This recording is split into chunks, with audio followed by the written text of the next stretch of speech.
Next story takes us to a place where pets need rescue. Rabat, Morocco, a place where paws rule the pavement, we're told. But animals' options for rescue are extremely limited. Rebecca Rossman has the story of one man who's doing what he can. On a sunny apartment rooftop in the Moroccan capital, about 50 cats roam free. Big cats, little cats, young and old, sick and strong, all together in one makeshift shelter.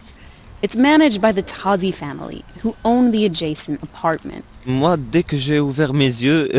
been surrounded by animals from the moment I could open my eyes. 16 years ago, Ahmed Tazi and his sister Habiba founded l'Association de défense des animaux et de la nature, or ADAN.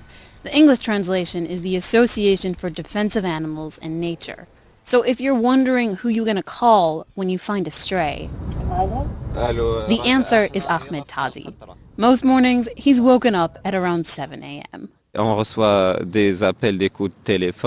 We get calls to go and treat injured animals that have been in road accidents or other emergencies. We also get calls from the pound pretty much every day. They bring us the dogs and we vaccinate and spay them. The coronavirus crisis has sent these calls into overload, Tazi says.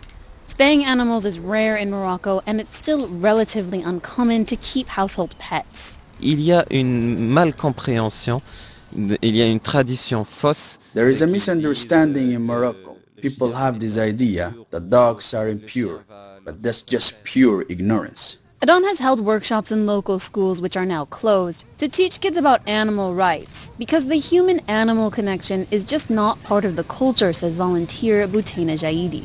I don't think anyone here in Morocco is raised to love animals, because it's just part of our culture. We don't naturally go towards animals. That's not how we are raised. Around 5 to 10% of the 400 dogs ADAN has rescued will be adopted. The rest will spend their entire lives here. Ahmed Tazi says the costs add up. La dette augmente. The debt just keeps rising. Even our family inheritance is pretty much depleted. The family's inheritance came from their grandfather, Abdelhadi Tazi, a well-known Moroccan historian and former advisor to the king. ADAN has received around $5,000 in international donations through a GoFundMe page and some additional support from the Brigitte Bardot Foundation. The Tazis are trying to convince the Moroccan government to share more of the responsibility, but a promised new facility has yet to materialize. Ahmed Tazi says for now, the majority of the work comes from volunteers and a small group of activists. Bonsoir. C'est pas bonjour. Atika Sharadi is in her 60s, and she's a recognizable face on the streets of Rabat.